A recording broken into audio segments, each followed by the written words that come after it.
The waiting room of Mercy General Hospital smelled like antiseptic and old coffee, a scent that had soaked so thoroughly into the walls over the decades that no amount of cleaning product could scrub it out.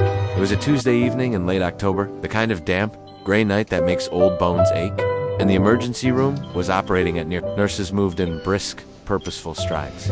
Orderlies wheeled gurneys. A child wailed somewhere behind a curtain, and the overhead PA system droned names and numbers in a flat, mechanical voice that nobody truly listened to anymore. He sat in the far corner of the waiting room, the old man, wedged between a plastic fern that had seen better decades and a water-stained motivational poster featuring a lighthouse. His name was Harold Eugene Merritt, though nobody in that room knew it yet. He was 78 years old, with a face that looked as though it had been carved by wind and sun, and something far less gentle than either. His white hair was thin and combed with military precision to one side. His hands, large, knuckled, and spotted with age, rested on his knees, as though they had learned, over a very long lifetime, the discipline of stillness. He was wearing a gray flannel shirt, worn at the collar, and dark trousers with a crease that suggested old habit. On his feet were black dress shoes, polished to a modest shine. There was nothing flashy about Harold Merritt, nothing that announced itself. He had arrived at 6:14 in the evening, checked in at the triage desk with a dull, persistent pain in his chest that he ascribed to the intake nurse as probably nothing, and then quietly taken his seat in the corner. That was nearly 2 hours ago now around him. The waiting room churned with the ordinary chaos of a busy ER. A young woman with a sprained wrist had been called back within 40 minutes. A heavy-set man complaining loudly about a toothache had managed to attract the attention of 2 different nurses. A mother with twins, one of whom had swallowed a button, had been ushered through with sympathetic speed. Harold watched all of it with the patient, unreadable expression of a man who had long since stopped expecting the world to move on his behalf.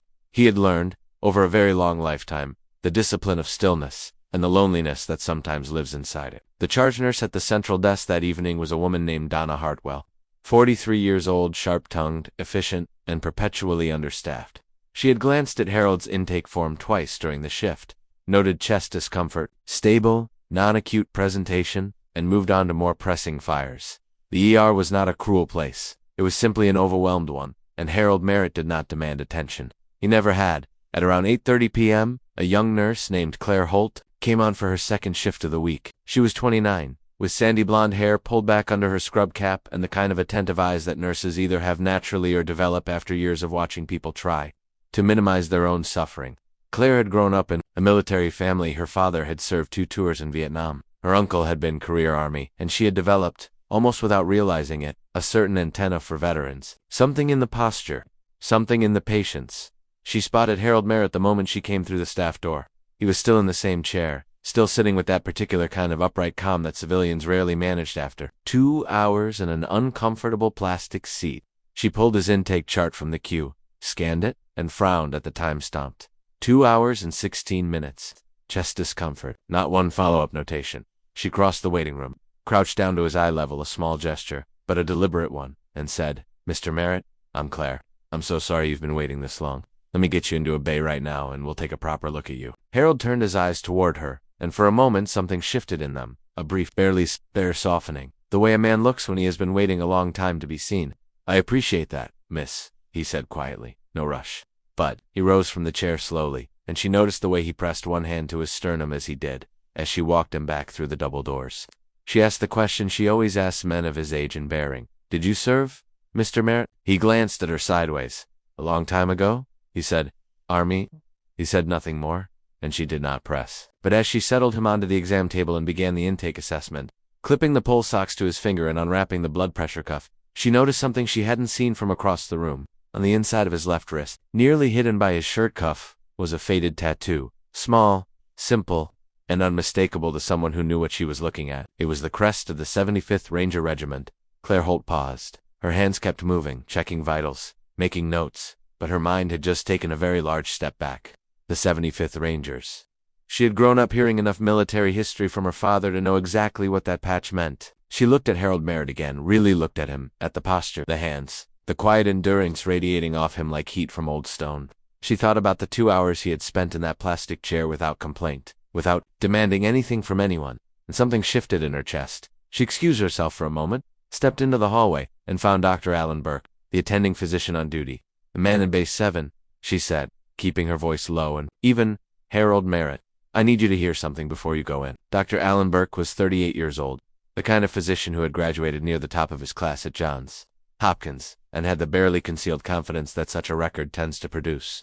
He was not a bad doctor, in fact he was an excellent one, but he was, like many talented people in demanding professions, prone to a particular form of tunnel vision that prioritized clinical urgency over human context. In a busy year, that was mostly a virtue, but it had its edges. He looked up from the chart he was reviewing when Claire approached. Merritt in Bay 7. Chest discomfort, stable vitals, probable musculoskeletal. I'll get to him in a few. He turned back to the chart. Claire did not move. Dr. Burke, she said, and something in her tone, steady, not insistent, but unmovable, made him look up again. Yes. She took a half-step closer and lowered her voice so that only he could hear it. What she said next would take less than 30 seconds to say, but those 30 seconds would quietly rearrange the entire remainder of the evening. She told him about the tattoo first. The 75th Ranger Regiment. She told him what she knew, what her father had told her over years. Dinner table stories about what the Rangers were and what they did. Elite infantry, first in, last out, the kind of unit that did not make the news, because what they did was not the kind of thing that got reported. She told him that Harold Merritt had checked in 2 hours and 20 minutes ago with chest pain and had sat in the waiting room without a single complaint. And then she told him the part she had spent the last 10 minutes quietly researching on her phone while pretending to update notes. His name was in 2 history books and a declassified military action report. He had received the Distinguished Service Cross, the second highest combat decoration in the United States Army. Harold Eugene Merritt, retired, last known rank. Colonel, 26 years of active service, 3 combat deployments including 1 in Vietnam and 2 classified operations in the 1980s. That had only been partially His name appeared in 2 published military history books and in a declassified action report from 1983. He had received the Distinguished Service Cross, the second highest combat decoration in the United States Army, awarded for extraordinary heroism in direct combat with the enemy. He had also received 2 Purple Hearts, a Bronze Star with Valor device, and a commendation from a sitting president that had never been made public. Dr. Burke was quiet for a long moment. He set down his chart. He didn't say anything. He asked. Claire shook her head. He said he was in the Army. Long time ago. So that was it. Burke looked through the small window in the bay door at the old man sitting on the exam table, spine straight, hands folded in his lap, looking at nothing in particular with the calm of a man who had made his peace with waiting long before he ever arrived in this hospital. Burke cleared his throat. Get me a full cardiac workup, he said quietly. EKG, troponins, chest x-ray, the works. And get him a blanket. Those rooms are cold. He paused. And Claire, good catch. He pushed through the bay door. Harold looked up without urgency as the doctor entered, with the same unhurried attention he brought to everything. Mr. Merritt, Burke said, pulling up the stool and sitting at eye level, a posture he usually reserved for conversations he wanted to get right. I'm Dr. Burke. I'm going to be taking care of you tonight. I'm sorry for the wait. Harold nodded. No need to apologize, doctor. You're busy people. Burke began his examination, and they spoke in the measured back and forth of a medical intake. When did the pains start? What does it feel like? Does it radiate? Any shortness of breath? Harold answered each question precisely and without embellishment. Midway through, Burke paused and said, keeping his voice casual, Claire tells me you were Army. Harold's expression didn't change much, but there was that same small shift in the eyes. That's right. Ranger's a longer pause this time. Harold looked at his own hands. Yes, sir. Burke nodded once. My grandfather was 82nd Airborne. Korea. Harold looked at him, then really looked at him, and something in the reserve dropped a fraction. Good outfit, he said simply. It was, for Harold Merritt, practically an ovation by the time the EKG leads were attached and the blood draw was complete. The quiet word had begun to move through the department the way important things always do in small professional communities, not as gossip, but as something more like gravity. Claire had not broadcast it. She had mentioned it, carefully, to the charge nurse Donna Hartwell and to one of the senior orderlies, a broad-shouldered ex-Marine named Garrett Walsh, who had been working at Mercy General for 11 years. Garrett had gone very still when she told him. Then he had straightened up in the particular way that former military personnel sometimes do, as though a posture they spent years unlearning had just remembered itself. Within the next half hour, something subtle began to change in the atmosphere of Bay 7. There was nothing dramatic. No announcements were made. There was no ceremony. But the people who passed through that bay to check on equipment, to bring the requested blanket, to run preliminary results back from the lab, each of them moved a little differently, a little more deliberately, as if they had been reminded, without anyone saying so directly, that the unremarkable old man with the chest pain in the corner chair had, at some point in a life that predated all of them, stood in places they could barely imagine, and done things they would never fully know. The EKG results came back at 9:47 p.m. There were changes, subtle but real, the kind that warranted concern and immediate escalation. Dr. Burke looked at the strip for a long moment, then walked back into Bay 7, Harold was reading a magazine. Someone had brought him a field and stream from 3 months ago, with the same careful attention he gave to everything. Burke sat down again. "Mr. Merritt," he said, "I need to talk to you about what we're seeing." Harold set down the magazine and folded his hands. "All right," he said. "Let's hear it." The results were not the worst-case scenario, but they were not nothing. The EKG showed subtle street segment changes that Dr. Burke described as consistent with early cardiac stress, possibly the beginning stages of an ischemic event. The troponin levels, the proteins released into the blood when the heart muscle is under strain, were elevated, not critically, but enough to demand attention and monitoring. Harold Merritt, who had sat in a plastic waiting room chair for over 2 hours, with what was, in truth, his heart sending quiet distress signals, absorbed this information with the same unshifting calm with which he seemed to absorb everything. "We're going to admit you tonight," Dr. Burke told him. "Cardiology will be here in the morning to do a more thorough evaluation. I want to keep you on a monitor and run a repeat troponin in 3 hours." Harold nodded. "Is there someone we can call?" Burke asked. Harold was quiet for a moment. "My daughter, Margaret? She lives about 40 minutes out. I'd rather you didn't call her tonight. She worries." A pause.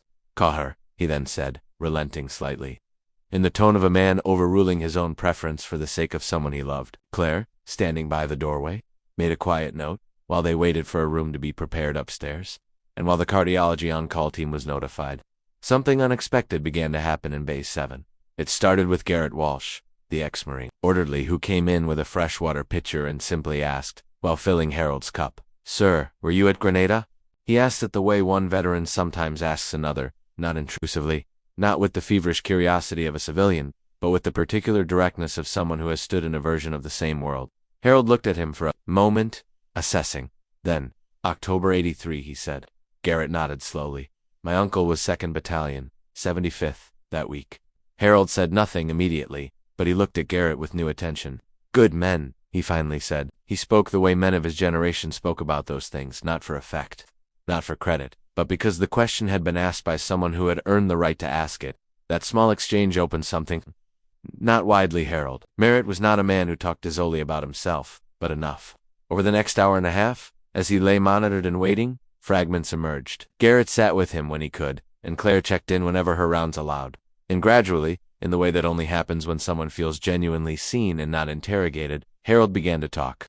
He spoke in the laconic, compact sentences of a man who had spent a career in environments where brevity was not a style but a discipline, and who had never entirely shed that habit even in peacetime. He had enlisted at 18 in 1964, out of a small town in western Pennsylvania. The son of he had qualified for Ranger School in 1966 and deployed to Vietnam in 1967 with the 75th Infantry, then still called the Long-Range Reconnaissance Patrols. He described the jungle in a single sentence. "He tried to kill you 6 different ways. Before breakfast." He did not describe what he did in it, not in any specific terms. He mentioned, once, a night operation near the Cambodian border that he said was not something I'm going to get into. And Claire noticed that his hands, resting on the blanket, went very still when he said it. She did not ask again. He had married in 1971. Helen, she had been a schoolteacher in Virginia. And he described her in the way men of his generation sometimes described women. They had loved profoundly, with a kind of awed brevity, as if even after all the years the feeling was too large, too fully languid. "She kept the whole operation running," he said, meaning the family. "I wasn't always there. She was always there." Helen had passed away in 2019. Heron said this without theater, but the room felt it. He had one daughter, Margaret, 34, who was a civil engineer in Roanoke. He was clearly proud of her in the suppressed, fiercely genuine way of fathers who don't always say the thing out loud. "Sharp as a tack," he said. "Gets it from her mother." A small smile. The first real smile Claire had seen from him all evening. She found herself thinking that it was a remarkably good smile, the kind that had clearly once been capable of real warmth, and hadn't entirely forgotten how. After Vietnam, Harold had remained in the Army. He had served in a training capacity through the mid-1970s, then transitioned into special operations intelligence work in the early 1980s, the details of which, he made clear without making a production of it, were not available for public discussion even now. He had reached the rank of colonel before his retirement in 1991. After retiring, he had spent 5 years working with a veterans reintegration nonprofit before quietly withdrawing from public life. He had moved to a small house in rural Virginia, kept a garden, raised 2 dogs over the years, and read, he said, an embarrassing amount. At some point during this conversation, Dr. Burke returned to the bay to check on his patient, and found himself, almost without intending to, sitting down and staying. He stayed for 20 minutes. He listened. Afterward, walking back to the nurse's station, He was quiet in a way that his colleagues noticed but didn't comment on. He stood at the station for a moment, looking back toward Base 7 through the long corridor, and then he said to no one in particular to the middle distance, "Really, how many people like that have we had through here and never even knew it?" Nobody answered him, because it wasn't really a question. It was a reckoning. Margaret Merritt arrived at Mercy General at 11:22 p.m. She was a tall woman with her father's directness and, Claire thought, something of her mother's warmth working underneath it. She came through the ER entrance in a winter coat still damp from the rain outside, her face wearing the contained but unmistakable expression of a daughter who had answered a hospital call in the night about her father's heart and driven 40 minutes on dark roads trying not to think too hard. Claire met her at the desk. "He's stable," she said immediately. "He's comfortable, he's alert, and we're keeping him monitored. The cardiac team will see him first thing in the morning." Margaret exhaled a long, controlled breath and closed her eyes for just a moment. "Thank you," she said. Claire walked her back to the room that had been prepared for Harold upstairs, a quiet private room on the 4th floor that Donna Hartwell, saying nothing about her reasons, had arranged with a brief and unusually firm call to the admissions coordinator. When Margaret came through the door, Harold was sitting up in the bed with the monitor leads attached and the TV off, looking out the window at the dark parking lot below in the way that people do when they are thinking about something they are not going to share. He turned when he heard the door. "Maggie," he said. It was the only time all night that his voice had shifted register, not breaking. Nothing so dramatic but unmistakably so. "Dad," she said, and crossed the room and bent down. And the colonel, who had operated in jungles and in darkness and had spent his entire adult life in the deliberate business of not needing anything, put his arms around his daughter and held Nanda. Claire gave them privacy. She stood in the hallway for a moment and then walked back toward the elevator. And somewhere in the fluorescent corridor between the 4th floor and the ground level, she allowed herself a few quiet tears that she would not have been able to fully explain and did not particularly try to. They were not sad tears. They were the kind of tears that come from witnessing something, the kind that have no adequate language and don't require any. The colonel, who had operated in jungles and in darkness, who had spent his adult life in the deliberate business of not needing anything, put his arms around his daughter and held on. The next morning, the cardiology team confirmed what the overnight monitoring had suggested. Harold had experienced a minor cardiac event, likely a small non-saint elevation myocardial infarction, in plain language, a mild heart attack. It was caught. It was treatable. The cardiologist, a brisk and capable woman named Dr. Susan Faulkner, told him plainly that if he had waited another 12 hours before seeking care, the outcome of the conversation they were now having might have been very different. Harold received this information with the equanimity of a man who had been told he was operating on thin margins before, and had not found it particularly useful to dwell on the fact. "What do I need to do?" he asked. She told him. He nodded and began doing it. He remained at Mercy General for 3 days. By the second day, the floor nurses knew his name and brought his morning coffee without being asked. A small gesture, and entirely unofficial, that Harold acknowledged each time with a nod and a brief thank you that contained a surprising amount of dignity. Garrett Walsh came up during a break on the second day with a book he thought Harold might like, A History of the Ranger Battalions in World War II. Harold read the first chapter in the afternoon and told Garrett that evening that it was reasonably accurate, which Garrett rightly interpreted as a glowing endorsement. On his third morning, Claire stopped in before her shift technically started. She brought coffee, a good cup, from the place down the street, not the floor's institutional offerings. Harold looked at it, then at her. "You didn't have to do that," he said. "I know," she said. She sat down, and they talked for a while. Not about medicine, not about the army, but about ordinary things. His garden, which she was growing in her apartment window box, which was not going well. His late wife's pie recipe, which he had written down somewhere and kept meaning to find. Margaret's latest engineering project, which apparently involved a bridge, and had him quietly worried about deadlines he wasn't sure were realistic. It was a conversation about nothing in particular, between two people who had arrived, through a strange Tuesday evening, at something that resembled quietly, without announcement, genuine mutual regard. When she stood to leave, Harold said, "The nurse who got me in. That was you." It was not quite a question. "Yes," she said. He was quiet a moment. "You looked at me," he said. It was 3 words. It was entirely sufficient. Claire nodded. "Of course," he said. As if there had never been any other possibility. As if every person in every corner of every waiting room deserved no less. Harold Merritt was discharged on a Friday afternoon, walking out of Mercy General on his own 2 feet with Marguerite at his side and a follow-up cardiology appointment in his breast pocket. He had refused a wheelchair at the elevator with the polite but absolute finality of a man who had been walking under his own power for 78 years and saw no compelling reason to stop now. At the entrance to the ER, Claire happened to be coming off shift, still in her scrubs, pulling on her coat. She saw them at the same moment Harold saw her. He stopped. He stood straight. That particular straightness. The old discipline itself, one more time. And then Colonel Harold Eugene Merritt, Distinguished Service Cross recipient, 2 Purple Hearts. 30 years of distinguished service in the United States Army, did something that made Margaret catch her breath and made Claire stand very still. He raised his right hand to his brow in a slow, clean, precise military salute. Not a casual gesture, not a social pleasantry, a real salute. The kind given to someone you mean it for. Claire Holt, daughter of a veteran, granddaughter of a generation that knew what the gesture cost, stood at attention instinctively, without thinking, the way she had seen her father do it 100 times at the right moments, and returned it. It lasted no more than 3 seconds. Then it was done, and the old man lowered his hand and walked out through the sliding glass doors into the October afternoon with his daughter. And Claire stood in the entrance and watched him go. She thought about what her father had told her. Once, when she was a teenager, and had asked him why he saluted at parades, when the colors went by, he had thought about it for a long time before answering. Because there are things, he finally said, that deserve more than words. And when you can't give a man what he's actually owed, you give him what you can. She understood it better now. She thought she might continue to understand it better, in small installments, for the rest of her life. She turned and walked back. Into the hospital, back toward the waiting room, back toward the people in the plastic chairs who needed someone to look at them. All of them. Every single one.